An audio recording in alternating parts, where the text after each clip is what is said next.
Hello and welcome back to Talk Seagulls. And it feels so good to be here on the morning after a win. I got to be honest, I'm very tired, but as is my friend next to me, Luke, mate. It's a late night, but it's absolutely worthwhile one, wasn't it? It was brilliant. Yeah, it was good.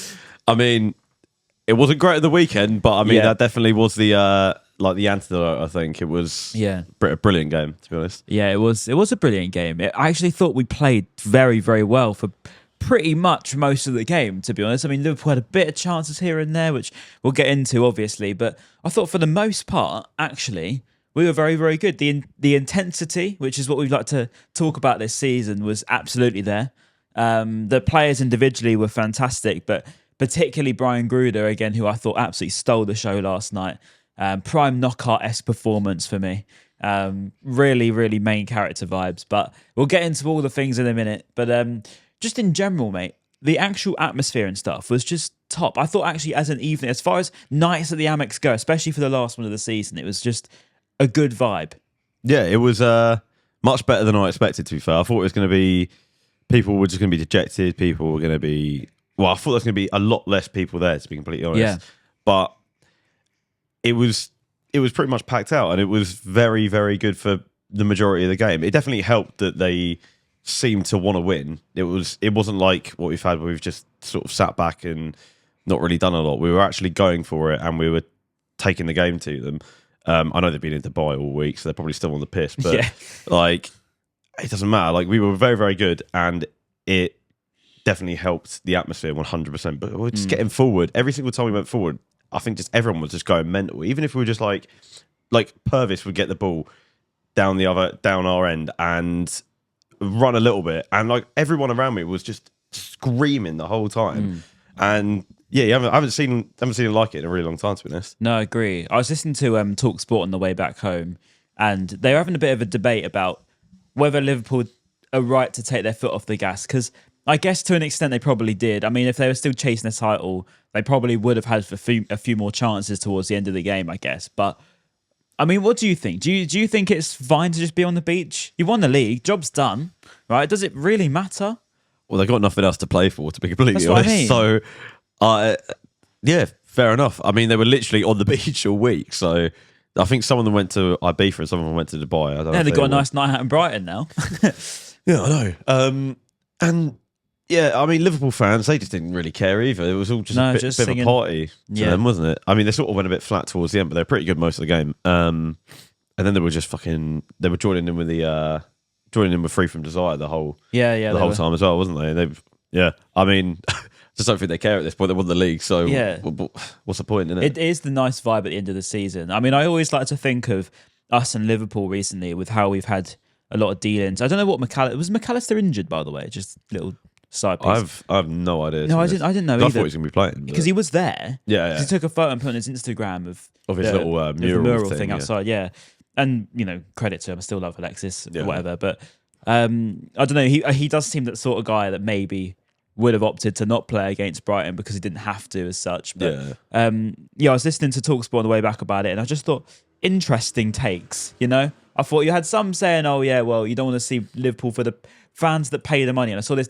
went viral on like 92 Bible and stuff, and they were sharing, the fans that pay their money, they want to see good performances. But I just think, mate, I don't think the fans that actually go home and away, like we do, will really care if you've got the job done and there's genuinely nothing else to play for. Everything's just a party at that point, isn't it? Well, yeah, they're not. They obviously couldn't win the FA Cup. They're not in Champions League or anything like that. They've already won the league. Yeah. What is the point of not just having a party every single game at this point? Because there's not really anything else to do. If you lose, who cares? Get pissed. That's exactly what they were doing. So, I think fair play to them. And as you say, all the fans that go home and away, as you can see from last night, I mean, I don't really think they cared. No. They won the league. So the same thing would happen. Say we lost last night and really badly, and we thought it's all but over. Right, the Europe's done. I know it's still got a percentage chance still, but say we lost that game, it was finished and Brentford won. I mean, everyone would go to Spurs and just have fun. It would just be a fun night, day, for whatever, that's just how it works. It's not so much about you want to see a team play the best once everything's finished. I think that's just a bit of a myth, really, but it's just me. I think Spurs either way is going to be a bit of a party, to be fair. I mean, as much as we're not guaranteed Europe in 8th, I think if we get 8th, I think everyone's just going to have a laugh anyway, to be honest. That's what we want, and we've done our bit then. Done our bit if we... Agree. I'll be a bit gutted if we don't get it, obviously, but done our bit and, just get drunk. That's a mantra towards life and towards football, just get drunk.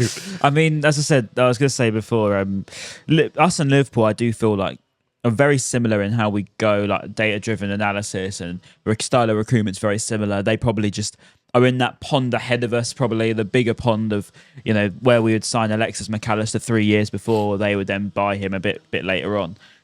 So I think that we're both quite similar in how we operate as football clubs. And I do feel like there's quite a lot of mutual respect between fans as well. I mean, every time I speak to Scouts, as they say, we really like how Brighton work and we like the Brighton fans.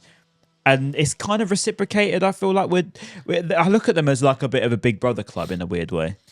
Oh, well, I mean, I don't think I can agree because I hate Liverpool. I've been brought up to hate Liverpool. So my dad, when he was younger, he was the only Brighton fan in his school. Everyone else supported United and Liverpool, and because no one else would ever like talk about football with him or anything, and they'd always talk about how bad Brighton were. Yeah. He just grew to really hate both those teams. Fair enough. Then so I was brought up to hate Liverpool. But I understand what you're saying. We are sort of in that similar pond. Yeah. But I can't say they're a big brother club because... No, that's fair. Yeah. I guess I just look at it on maybe a bit businessy perspective, but just the way we've operated in the past, the way they recruit, and just sort of the way their fans have been quite respectful. I think the players that have gone there have been quite respectful. We've had Adam Lallana, we've got James Milner, they've got Alexis. I feel like that would constantly happen. I mean, there was talk of Henderson coming there, wasn't there, at a period of time. So, I don't know. I just feel like there's a bit of a bond between the two, but maybe it's just me. But anyway, let's talk about the game itself, because I thought we were very, very impressive to watch. It surprised me to an extent. I did think we'd win on the base level that I thought Liverpool would be. I don't want to say the term on the beach because everyone's been going on about it, but I did think that it would be there for the taking. But I thought the actual performance that both sides put in and the team that Liverpool put out, it was clear to see that, there was still a bit to be competitive for. Yeah, we played really well, and I think that's what everyone wanted, especially after Palace winning the FA Cup, which, I mean, we're not happy about, let's be honest. Yeah, I'm trying not to mention it, to be honest. But it happened, so we got to go on about it in some way. Yeah, fair enough. After Palace winning the FA Cup, I think people just wanted us to come out and just... We've got nothing to lose now. If we do our bit, as I said about Spurs, we do our bit, I feel like people are going to be happy. And I think that's something that got people up for it the other day. As you saw in the atmosphere, it just made everything 10 times better yesterday. And the performance was probably one of the best of the season, I think, to be fair. Because we were, again, Liverpool on the beach, and they were a bit shaky, but...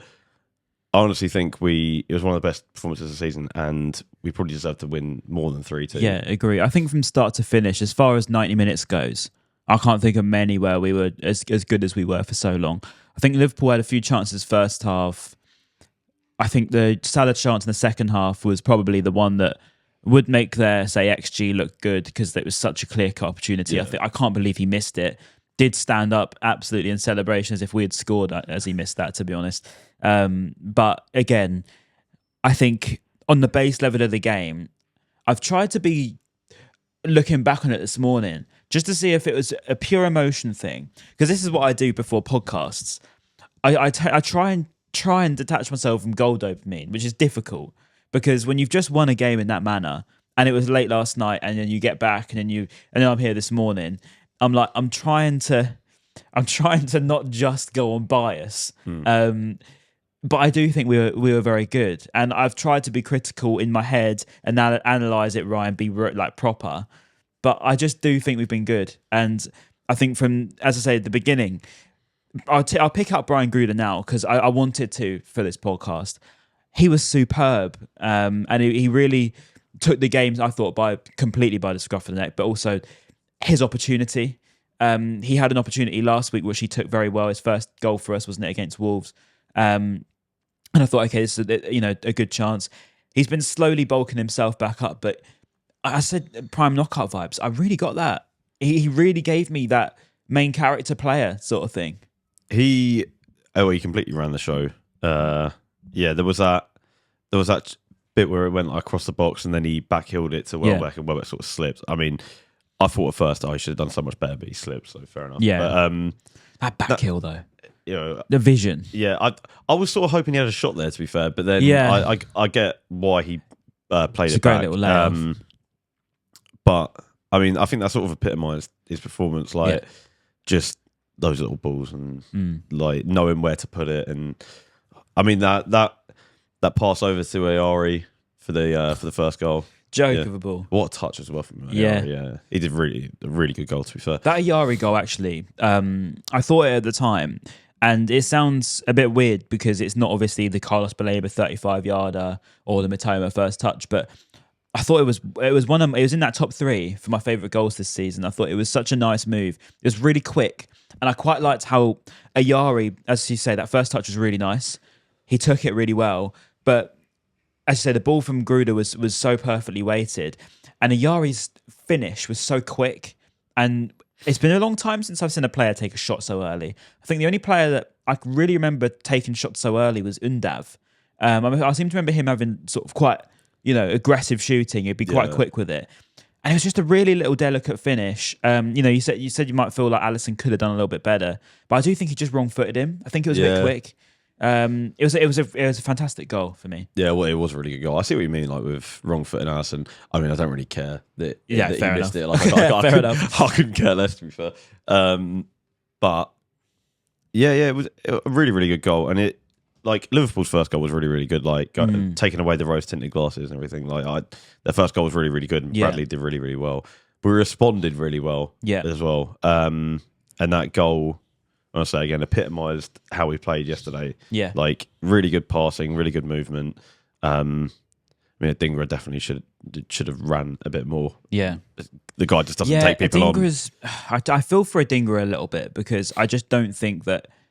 I said it a bit about Fabian Hurstler actually a few weeks ago, but I feel like Adingra's a bit different because he was filling a gap last season, if you remember. Yeah, and then this season he's almost played that bit part player, which he probably would have been last year.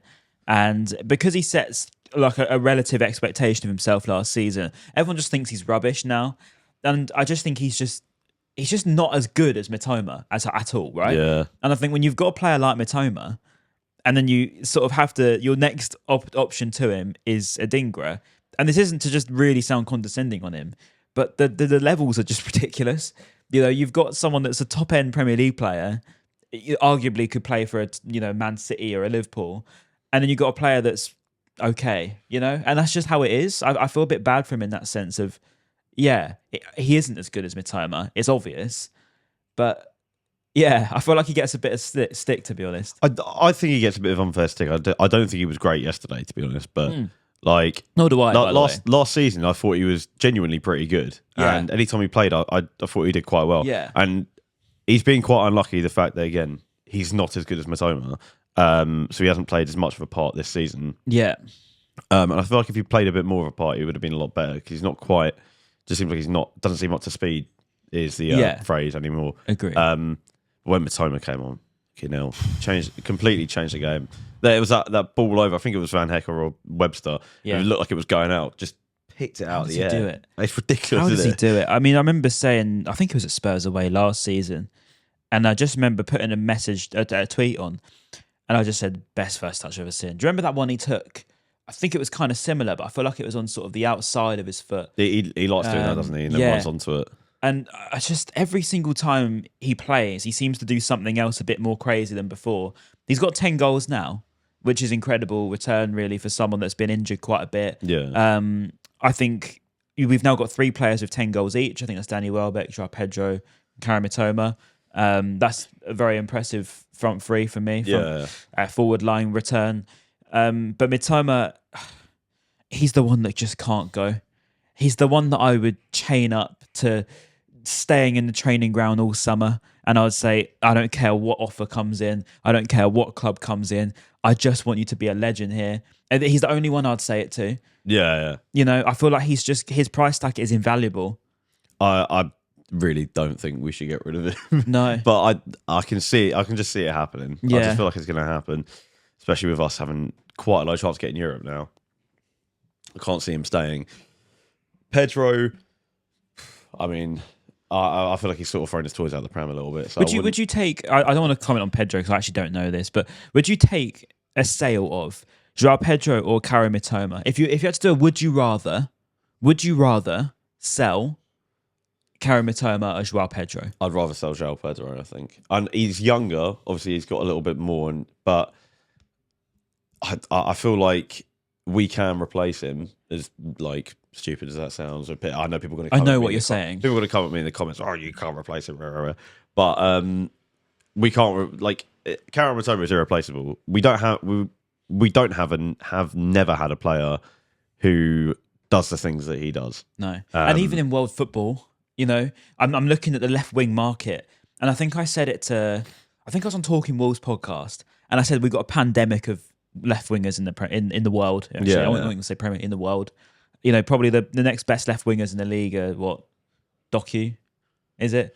Martinelli? No, I'm looking at top level now. Yeah, I mean, yeah, Doku, Liverpool, Diaz. Could you say Cunha's the left winger because he plays Cunha plays in that down position? the middle to the for the most part, yeah. Yeah. Cole Palmer's sort of in the middle now, isn't he? I just struggle to think of many players in the Premier League that can replicate Mitoma's quality on the left wing. I just struggle. Phil Foden was a left winger at one point. Well, I mean, he's not Phil not Foden now. anymore, is he? He played right. He played down the middle. He's a bit of a versatile one. I just struggle with it to think of another one. You've got obviously in foreign leagues, you've got like Doué, for example, in PSG, Kvaratskhelia, you know, obviously top level players. But Yeah. I do think Mitoma's up there. And I you know, if he was playing in a PSG side, for example, in the Champions League, I just think he would fit in. He'd be fine. You know, I feel like he's got a different brain to like the majority of the players we've had here. And by that, I mean, we've had players that are top level, but I think because of his mentality where he turns down a move to Saudi, you know, he doesn't just get, turned by the 80 million offer, whatever it was that come in January. You know, even if that bid was accepted by the club, Mitoma didn't want to go. Yeah. You know, that sort of mentality to say, no, if I'm going to leave, I play Champions League because I want to just be the best player I can be. He's 28 yesterday, by the way. It was his birthday when he scored. Didn't realise that either. No idea. But again, he's in his prime. And I genuinely think I can't think of many left wingers in the world unless you're then investing in another project. But not just that, but the value he brings off the pitch, he's changed this football club. I think the Japanese fans have seriously taken a genuine interest into the club. They go to games, they pay money to watch Brighton play, they'll travel to come and watch us play, they interact with all of the social media. You know, I think we've actually got a real connection with the Japanese fans. Yeah. Mitoma's so much to thank for that. I don't think of many other impactful players, serious impactful players in the last 10 years like he has. I mean, he's a Pascal Gross level, he's a Lewis Dunk level. I think one day we'll look back on Karim Mitoma and we'll put him in that elite Brighton bracket for me. Well, I think he's already there, to be honest. The stuff he's done over the past few years, he's probably one of the best players we've ever had. A joke. The fact that he's done that in such little time as well, in like 3 years, 3-4 years, I mean, it's incredible, ridiculous, isn't it? Yeah. And as you said, like every single time he plays, he does something that makes you be like, you're always surprised by what he does. Like when he picked that ball out of the air, it was just ridiculous, and the height it was at as well to jump and take it down. Mate, it was insane. And we thought it didn't get much better than the Chelsea goal. You know, we thought that was Messi-esque. You know, that's insane. It's ridiculous. It happens so regularly, and I said it all season. I just still think he's underrated in the grand scheme of football. I still don't feel like people understand how good he is. Yeah. I remember De Zerbi saying it all the time. You don't understand how good Mitoma is. The talent this guy possesses. That how everyone goes back, we'll look back on Vicente. Mitoma. You know, every single time without even thinking twice. I know Vicente played in Spain at a high level. Mitoma could play in Spain at a high level easily. Yeah. You know, it's a one horse race for me. Unbelievable footballer. Okay, we'll move on a little bit, shall we? Or do you want to mention Mitoma again? Sorry, I thought you were we're going to go on for hours. We'll probably end up talking about him too much, but he deserves it. I've got to open this place soon, so I can't be doing that beer or the old shift. Fair enough. But no, a fantastic performance, I thought, overall. I'd say Brian Gruder, it was good to see him in that vein. Joao Pedro, I'm not quite sure what's happening, so I guess we'll skim over that until we get a word. Yeah. Because if it is personal reasons, I don't want to say against anything if it is actually something going on. Obviously, if it's to tout a move, then it's a different ball game. But I don't want to suggest it in case it isn't. So we'll see what happens. It was a bit of a shame not to get the whole lap of honour thing. I don't get why they didn't just do it at Newcastle. Yeah, I don't really understand why they didn't do it. I think it said on the website that they were going to, and they just didn't. I guess it was a bit late for it, but even still, we asked one of the stewards, and they said that they were going to do it. So yeah, and then we went back into the north stand, and all the bins were in front of the walkways and that. So I was like, oh, okay. I said to the guys next to me, I just said, what's going on? Is it happening? He's like, no idea, mate. The guy next to us said it was go happening. after full time there. Yeah, it was a bit of a strange one. A bit of a shame, really, because I know the fixtures are kind of out of our control, but surely we could have done it at Newcastle for me. But yeah, it was weird, wasn't it? Didn't make too much sense. And this is the good bit. This is, for me, the epitome of Brighton for me, because we always go on about our recruitment. We always go on about everything, but the big difference we've got now is the resurgence of players that are Brighton fans, Brighton born and bred. Yesterday, we had two cousins come on the pitch. Yeah. Harry Howell and Jack Hinchwood, both local, both Brighton fans, both related. They come on against Liverpool, champions of England, right? Howell's 17, Hinch is 20. They both come on. Howell makes a run, ball across, Hinchwood's back post, scores within 2 minutes. Now that's first touch as well. That is just Brighton all over for me. Yeah, innit? Yeah, it was. I was proper worried about it too far when they put the flag up, because I thought it was definitely offside. Yeah. I thought O'Reilly was miles offside. Yeah. And the longer and longer it went, I was just like, oh god, I was like, I can't watch. And then obviously it got given, and I don't really remember the next 30 seconds. I remember nearly taking my brother down into the row in front of us, but that's about it. It was brilliant. It was. What a moment as well.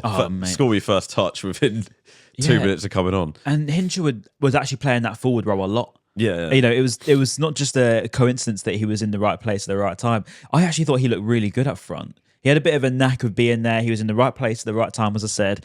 That's not just a normal thing for a midfielder that's played right back all season. I know. He's clearly. I spoke to Toby in the beginning of the season. He called Jack Hinchwood a genius, by the way. He said his understanding of the game is unbelievable. He's so good, isn't he? Questions over positions, and he would know everything as a kid. So good. And he's playing up front in the Premier League at the top level, and he's there scoring. I just find that insane. It's mental. The maturity he brings to the game as well is mad. The way he plays, whenever he comes on, I'm never worried. I always think he's going to control the midfield. I mean, right back, I'm a little bit more like, well, it's not his position. So. But anytime he plays midfield, it's ridiculous. And he played that forward role really, really well, as you say. It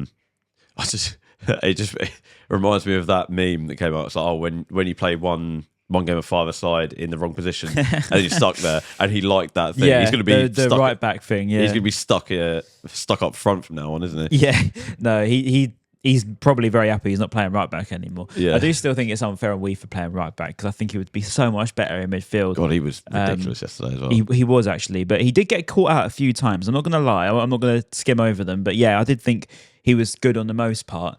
One thing about Weaver is he's so physically good that I think he would add so much to midfield when he can be back there.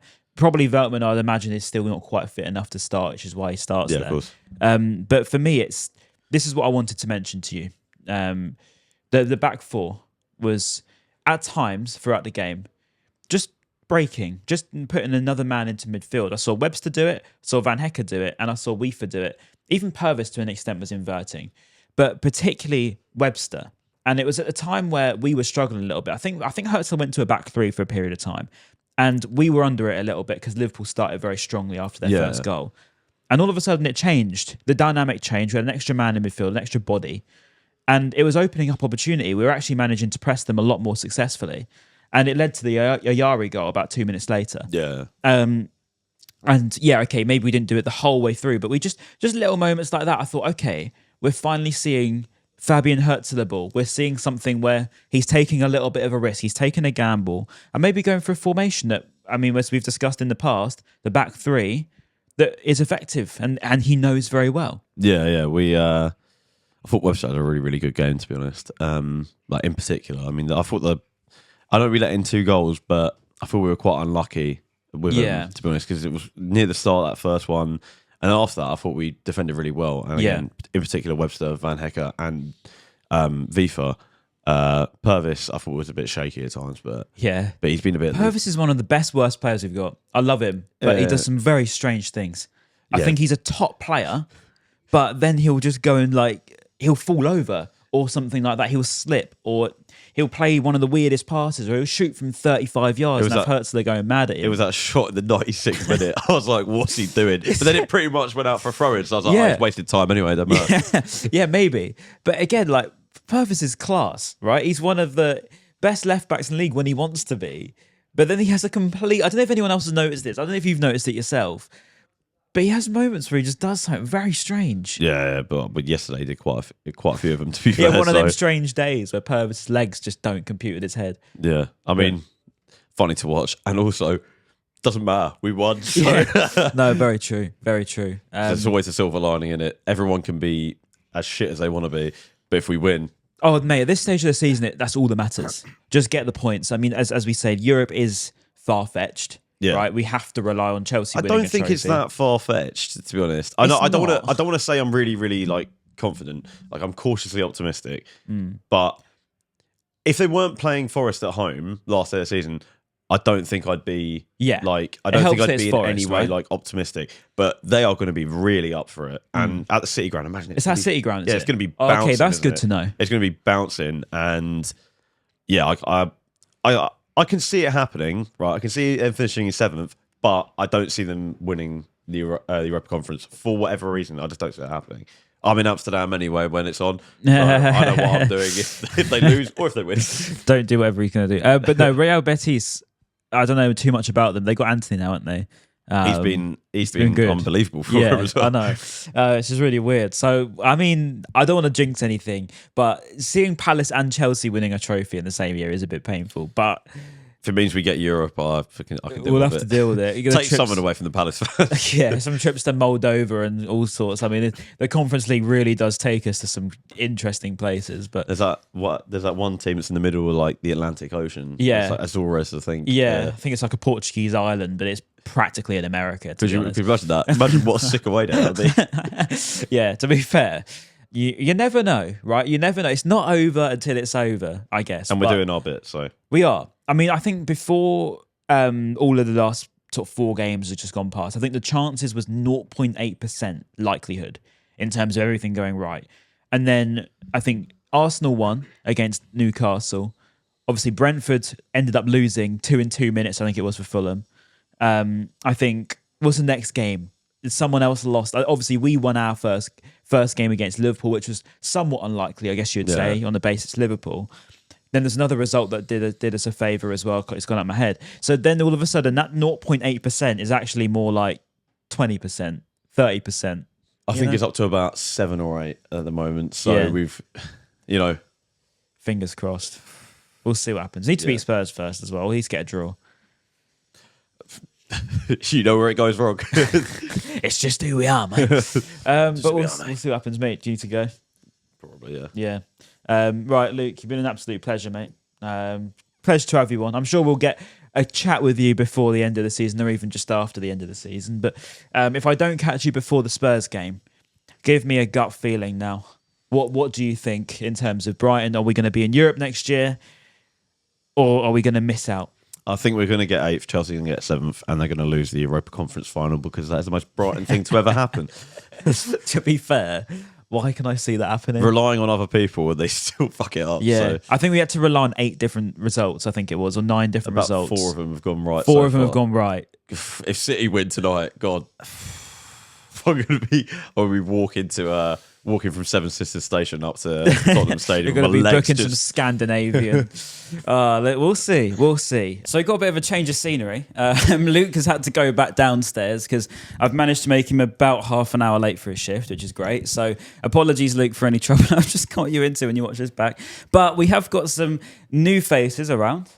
We've got Teddy, Archie, and Jensen next to me. And they're doing a walk, a charity walk from the Amex to Tottenham, if I'm right in saying. So, Teddy, if you want to sort of take it away, mate, what's happening? What's going on? So we saw on TikTok that back of the net Ben, the Bournemouth fan, so he did a walk for Alzheimer's, I think it was, from Bournemouth to Southampton and back. And Archie had the he messaged me and he had the idea that said, why don't we do something for a charity that's close to us?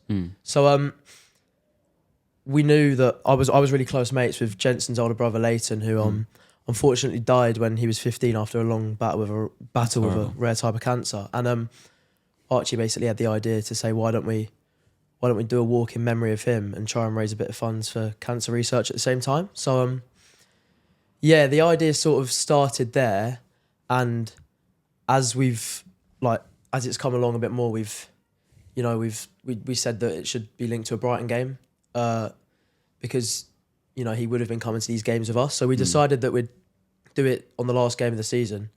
But yeah, I'll sort of let Archie speak about how the idea come a bit more. Yeah, it was basically just watching the video. I remember sending the message to my dad, and it was like, Dad, I've got an idea. Whether it'll work or not is a different question. And yeah, after conversations about what we do, like where we start and finish, it just kind of came about me leaving Friday. So it's all very exciting. Yeah, after a lot of arguments, me and Archie, Teddy, always arguing about what was it, where we go, what we do. What the route is, where everything. we stay.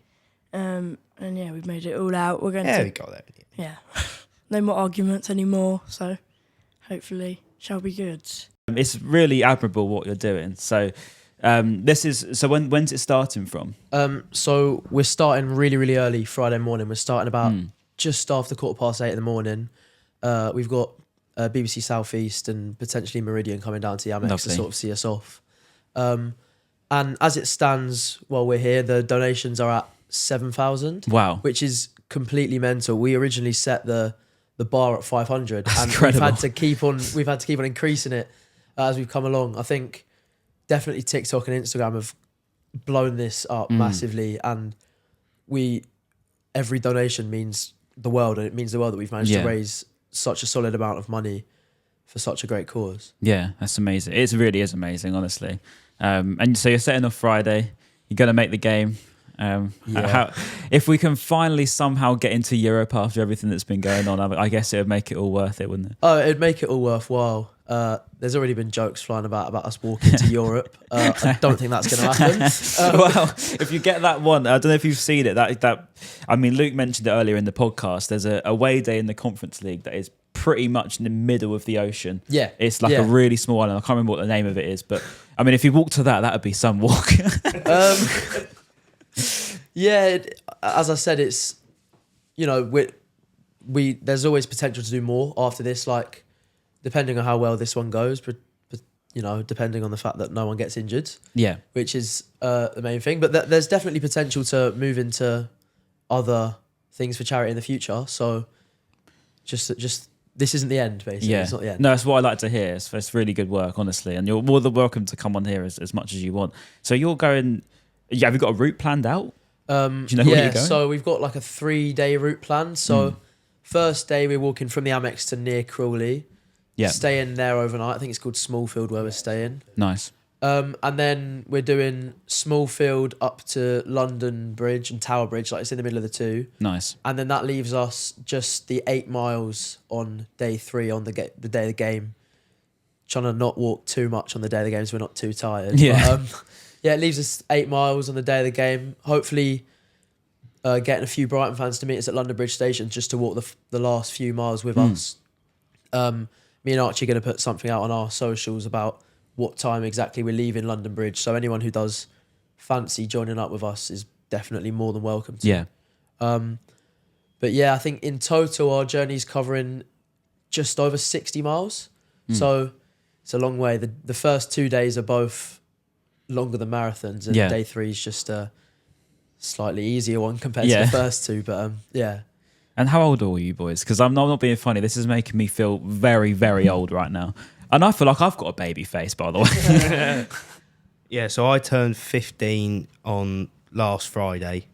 Yeah. Gents is 13 and you're 18. Yeah. Wow. That's crazy to be walking that sort of... You're going the whole way as well? Yeah, hopefully. I can't guarantee it would be a walk. It might be a 50% crawl, 50% walk. Yeah. Well, it really is amazing, honestly, everything you're doing. And, you know, all the very best to you and your family as well, Jensen. But what a result last night for us. And it must be coming here this morning must be a little bit easier than we thought it was going to be. Definitely. Yeah, I think it was just a very good all-round performance. I don't think many people put a foot wrong. I think if you compare it to this time last month where people were like, sack the manager. I mean, it was pretty much on this day in April. Yeah, it was. Where people were saying, you don't know what you're doing and where's our striker Wow, gone? yeah, that was Brentford away. Yeah, that was... Yeah, and so, and then if you watch that, you just think that had never happened. Yeah. So, yeah, I just think it was an all-round good performance. It was a very good performance. I thought, actually, I know people will say that Liverpool were on the beach. I really hate this phrase now. I feel like it's getting really overdone. Well, we won't call it that anymore. It feels like Liverpool just weren't interested in the game. But at the same time, I thought the actual performance and the team that they put out, it goes to show they were after it a little bit more than we thought they would be. And as we said earlier, you know, they brought on Diaz, they brought on, you know, when they were chasing the game, you know, they wanted to get something out of it. Yeah. So for that logic, I think, you know, it's worth playing for on our point of view because we need to get into the European places. I know it's mostly out of our hands, but we can only beat what's in front of us at the same time. But while we're on the subject of ages, Harry Howell coming on at 17 years old. I mean, he's just turned 17. He's 4 years older than you are. He's 2 years older than you, but he's the first time you said, Teddy, that someone's come onto the pitch younger than you. Yeah, it sort of makes you sit there and think, what have you done with your life? And there's players like Harry Howell. Walk to the Amex. Well, there's players like him. He's a year younger than me. You know, Lamine Yamal's younger than me. It makes you sit there and go, and you're so old, mate. Yeah, it does make me feel old, and it feels weird to say it, but it is. I thought it was quite a mature performance from him yesterday as well. You wouldn't have thought he was the youngest player on the pitch. I think he came on at a time when we needed a cool head, and at 17 years of age to play like that when you're scrapping for a winner, which bear in mind our position in the league we needed, he comes on and he didn't look out of place at all. I think he took on Simicast a few times and he gave him the runaround, and he didn't look like it was his debut either. He looked the really runs well he was settled. making as well was class. It led actually to the Hinchwood goal, the sort of run. I think Hinch made a comment about it after the game, saying, you know, thanking him for doing it. But it must be a surreal feeling to play with your cousin on the pitch. It's almost like some things are just meant to happen sometimes. Yeah, I mean, it seems to be that family all the time. You know, Hinchwood's dad, Hinchwood's granddad both played for the club and managed the club at points. And how Hinchwood's cousin playing with Jack Hinchwood in a Premier League game at the Amex where they beat the champions is like, God, that family they're really getting it, aren't they? But I thought Hinchwood came on yesterday and played really well as well. I think he at times has shown maturity when we needed it. And I think Howe yesterday as well, he didn't look out of place, and he looked like really calm, really mature for someone of that age to come on against a team as good as Liverpool. Yeah, I agree. I mean, it now leads us to Spurs. Can you see us actually getting into Europe? Well, I don't know, we've got a slight chance of getting to Europe. I hope we do, but I don't think we will get it. Do you see Chelsea winning the Conference League? Yeah, 100%. Well, because they're way better than us at the moment. Well, we've got Cole Palmer, and we've just, yeah, I don't think we'll get it, but we've got a chance. So yeah, Got to win what's in front of you. I think the chance is better than it was. I mean, we said it earlier that the results have all aligned our way, and that's one thing that, you know, if anything was to happen, the footballing gods are looking over it. We've got 4 results our way so far. You know, we only need, what was it you said, a point for Villa, right? Yeah, so Villa need a point at Old Trafford. City need 2 points from their 2 remaining games, which is Bournemouth at home tonight and Fulham away on the last day. And we need Forest to beat Chelsea, which is at Forest. It makes you sound insane when we start listing off me what we hope. need to but happen. the thing is that this team once again have given us something to dream about, which as fans is all you can hope for. There was a time in this club's history, where my dad's time, where, you know, it was looking like the club didn't have anything to dream about. So the fact that we are in with our second sort of European push now in 3 years is something that people before us could only dream of. Yeah. And I feel like that alone is incredible. It's obviously disappointing that Palace won the cup and they've now got Europe, which is what Let's try not to mention it's that. what to we you. had. It's what we had over them. But I just have a feeling like since that cup final, we needed 9 results to go our way. Yeah. So far, 4 out of those 9 have gone our way without fail. I can just. There's a world where I can see it happening, and I know people will say I'm crazy. Other Brighton fans will say I'm crazy. Other rival football fans will say I'm crazy. But if you haven't got that hope, then there's no point in watching football. I think if you've got the hope in your team, you've got that faith that something's going to happen, which I do, then that's what it's all about, in my opinion. So I think it's doable. I think it's possible. It is the hope that kills you. It really is. And I don't want to say that negatively, but God, the amount of hope that I've put into this football club. I think I got questioned whether I was even watching the hippier days at one point, and I think I promise you, Talk Seagulls was posting at that time. So it's insane. But at the same time, we're here now. I don't want to. I mean, I've been banging on about it all season. I've been saying I don't want to keep focusing on teams around us. I don't want to keep looking over our shoulder. Yeah. And then there's me looking at the Premier League app, celebrating Fulham going 2 goals in 2 minutes. And then I'm looking at I feel like I'm going to go mad if I keep looking. Yeah.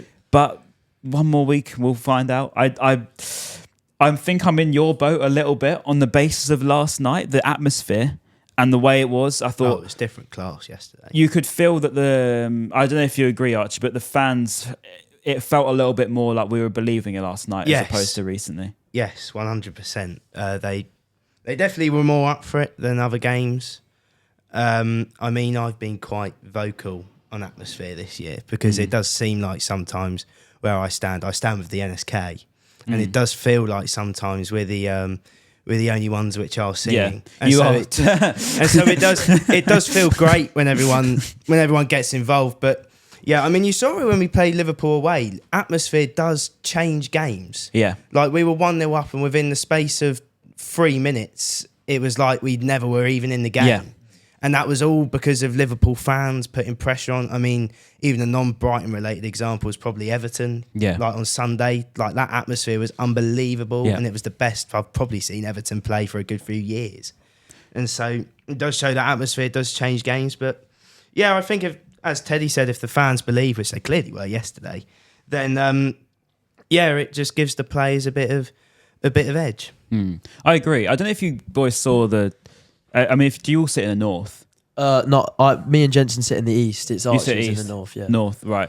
I don't know if you boys saw the guy smacking the big screen in the back. Yeah. He didn't stop. No. I don't know who it is, but if you are watching this somewhere, please comment because I want to know who you are. Show your face because it was very funny. He didn't stop, and I've always hated the idea of a drum at Brighton. I've always said that it sounds plastic. I've always taken a mick out of Palace for having it. But he was pretty much really doing a drum. Yeah, really. yeah. And it did make people sing a bit more, I feel like. Yeah, so the drum debate has been one that's gone on for a while. Yeah. Few Brighton fans somewhere have said that they think we should have one. A lot of Brighton fans are saying that, you know, we do take the mick out of Palace for having a drum a lot. And I think there's a tendency for teams who do have drums, like when Palace have had it, when Arsenal have had it, where they drum and don't sing. Yeah. But I think there's a lot of teams in like the lower leagues in England, like League One, League Two, like especially like Wrexham fans, they bring a drum away from home, and when they sing with it, like it does work. Like I'm not really sure because I still don't want the idea of us being similar to Palace in any way because no one wants that. But I'll take an FA Cup, but we'd all take an FA Cup. But it's one of those where I think it is again down to fans. You can have a drum and still not sing with it, which a lot of teams do. But I think providing the fans get behind the idea and it does improve the atmosphere and it does get people singing, then I don't see why it wouldn't work. But then again, you don't need a drum to be up for a game. Like when we've seen it again at Liverpool away, there's times when atmospheres change games. Yeah. And I think that there's no reason why the Amex can't be like that. I think Spurs this year, when we pulled it back to 2-1, something in the atmosphere clicked. Something clicked. The ground was one of the noisiest I've ever heard it that day. And we completely turned the game around. And last night was no different. At 2-1, we started looking like we were going to score. The atmosphere just absolutely clicked. And from then on, it was like there was only one winner in the game. Yeah. No, I agree. I do. It does make a massive difference. It'll be interesting to see what happens next season because you've got this North 9 thing coming in, haven't you? Which I think they're doing a good job, actually. I thought... Is it? Yeah. No way. So it was me and Ralph Hammett which came up with the idea. Oh, wow. I didn't know you were North 9. Yeah. That's incredible. So... They're doing a class job. Yeah, so we had our first kind of thing at Forest, which is like with the streamers, which I think went okay. I reckon if we organise it a bit better next time, it will go well. Yeah. But they're all relocating M1D North Stand next season.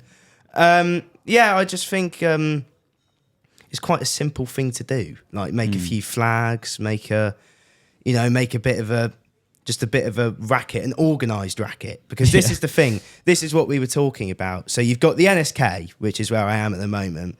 You've got the group on the other side, and you've got the group in the middle, and it's kind of just noisy chaos. Yeah. Just three different the thing charts, is with the North, different speeds. I mean, I hate saying this to North Stand fans because, but I'm up in the West Upper, and honestly, at the best of times, half of the North is out of time with the other half, and by the time it gets up to the West, it's gone. So it feels like the atmosphere here just gets lost as it comes over. It seems to be a thing, especially with young fans, to sing chants at 9 million miles an hour, which is never going to make an atmosphere. Mate, the João Pedro one, I remember it at Southampton. And it's obviously like a bit more wordy, which a lot of our fans seem to hate for some reason. Yeah. Anything beyond Albion, everyone hates singing because it's not duh. That's the most imaginative it sometimes gets. But the João Pedro one, all of a sudden is on like ×8 speed. And I'm like, mate, what's going on here? I think I remember Leeds away a few years ago and the Caicedo one first come about. And I was just like, I've given up singing this because everyone's singing it at a time. Yeah, and that's another thing which throws into like the drum and musical instrument debate is that the drum kind of keeps the time and rhythm. I mean, I'm not let's all get a drum and do it all game, because I've got to admit, ever since these Arsenal ultras have come about, this is the main thing which I said North 9. It was like, whatever happens, we are not going to end up like the Ashburton Army, because I spent too much airtime making fun of them. So I can't then end up like them. But no, I just think it's like, you look at, we got inspiration from like war flags at Newcastle and the 1878s at Everton. And it's just like, that's such a simple thing to do. Just make a few flags which gets people like properly up for the game. And because I think fan involvement is definitely a big aspect for the team. I mean, we mentioned it boosted it yesterday. So, and if you look at all the games where the atmosphere has been unbelievable, I mean, other than the Sheffield Wednesday playoff game, you can make a point. Although we lost, we still played like out of our skins. It's like atmosphere does make a difference to how the team plays. That Sheffield Wednesday moment still gets re-talked about, doesn't it? I remember that first half. It was impressive, but I mean, I was there, but I feel like we've gotten better than that since. I mean, I feel like it's almost become nostalgia as opposed to actually what's happened since. Yeah, I don't know if this is yeah. going to sound like a controversial opinion, but I was at the Wednesday game, right, before everyone wants to come at me. I actually thought, you know, the Marseille moment, for example, United in the last minute. I think a lot of moments in the Premier League, Chelsea at home, I think still for me is one of the loudest. Yeah. Even the first half at Roma, I thought we were very good. That we've had moments, I think, where we have proved we can be loud. It just seems to get lost. Yeah, as the game I was goes going on. to say, I remember pre-game Sheffield Wednesday when they played Great Escape, and the Amex was properly rocking, and that I think was the first time other than Doncaster where the Amex was like rocking. But since we've been in the Premier League, and especially this side of lockdown, I think we have done it a few times. Yeah, we have. I remember that Man City game, the first game back with some sort of So fans. 8,000 fans There was there. 8,000 fans there, and I remember the commentator or BT Sport that night saying, "There's 8,000 fans in this ground, and with this noise, you'd have thought it was 80." Yeah. And it's moments like that where you think, if only like the whole ground was on the same page with songs at the same time. There's no reason why we genuinely can't be one of the best atmospheres in the league. And I'm not that will rattle a few people. It will, because of how dire our home support can be at times. But I think in terms of away support, we do have one of the loudest and best away supports in the country. People will come and shoot that one down again. But no, do you know what? Actually, I just because I want to say the North 9 thing. I'm happy to always promote stuff for fans, because this is the reason I'm doing Talk Seagulls so much. The website, all fan written, everything on Talk Seagulls. This only get fans and stuff to help. So I've had people come up to me and think I'm just sort of media. It's not. I promise you, it's all fan stuff. So I completely agree with this conversation. But yeah, I think the same. You know, it's not the away fans. It's not just what the noise we make away. It's actually we have to travel the furthest. Everyone forgets that. And you know, you see, for example, Palace. They don't travel outside of London. They don't. You know, they don't.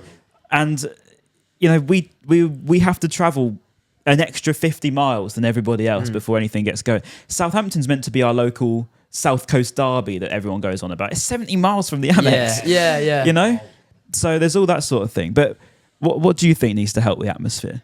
Well, back to the drum thing, it would help us, because like one part of the North Stand singing a different song and the other part singing a different song as well, and then we're not singing the same song, same speed or anything.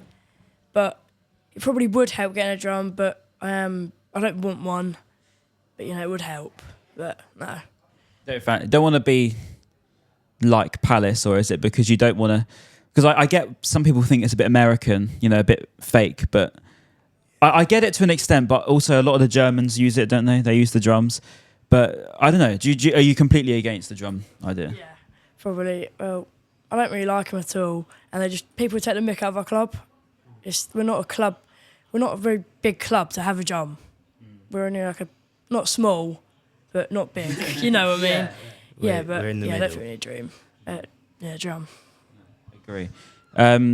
Cool. I think we're pretty much there. Yeah. It was a really good chat about fan stuff. I like the idea of North 9, so I will plug your stuff in the description. Thank you very much. Genuinely all the best with the walk as well. Thank you very much. Is there anything like social media wise we can find you on? Well, my Twitter and basically everything, TikTok, Instagram, is Archie White __. So double underscore. And you're Teddy Newnham 17? Yeah. So I'm Teddy Newnham 17 on both TikTok and Instagram. Nice. You'll find the link to the donations for the walk in both of my bios on both of them. I think the link's in Archie's bio as well. I think we are getting there in terms of donation. I think we're going to get hopefully over 8,000 by the time we actually walk. Contribute, yeah. I'm not sure because No. there's a few anonymous donations after someone said they were going to share it to a few players. We're not sure, but the kit man Buzz, he's doing a charity walk in June, which is 35 miles, I think. But him and the Twitter admin are going to join us for an hour on Friday to start our walk. And Buzz gave us a Danny Welbeck shirt at Wolves Away to auction off, and the money that we get from the raffle for the Welbeck shirt is going to be put on as an offline donation. So that's also going to go to the donation page. Yeah, we had Ray Bloom donate. So there is a few involved with the club who've donated. I think Buzz has donated as well. Yeah, he did. So we have had quite a fair bit of club involvement with the donations, which is good. But yeah, it is all a bit surreal that we've raised such a high amount. It's a bit it's just a bit out of our sort of imagination that we'd get we'd get that much, but it is really incredible the support that we've been shown. I think the messages and comments we've had on social media as well, they do mean a lot, and all the donations do mean a lot. So just want to thank people, really. Legend, absolutely. Any favoured players out there that you want to get on? Not really. Anyone. All of them. There you go. You heard it here. If any of the players here, that is all of them. So make sure that everyone gets involved. Get Harry Howe on it. He's been a Harry Howe's conversation got to point. get in there, hasn't he? And Danny Welbeck. Danny Welbeck. Yeah, Harry Howe's chant took off yesterday. It was just a few people in front of us just started singing Harry Howe baby. And just like, Harry Howe. Yeah, it just, yeah. They need to combine the chant with him and Hinchelwood. Yeah. They're both related. It would make sense. I don't know how you could do it. Someone's got to think of it. We can make a chant of like his whole family tree. Yeah, he probably could. We could rename that Peter Ward one. It could be at number one is Just Hinchelwood. go through everyone. I mean, I think he had players that play for Palace in his family as well. Yeah, I think his granddad was Brighton. Yeah. Palace. But that was before we like hated each other. poured coffee over each other's heads and chucked coins everywhere. Yeah. Yeah. No, absolutely class, boys. Thank you very much for coming on. Make Thanks sure for having us. Make sure to follow them, donate to them as well. And yeah, gents, any last words? Do you want to sign off the podcast? Tell them to like and subscribe. Yeah, like and subscribe. Make sure to. He's the best. Do what he said.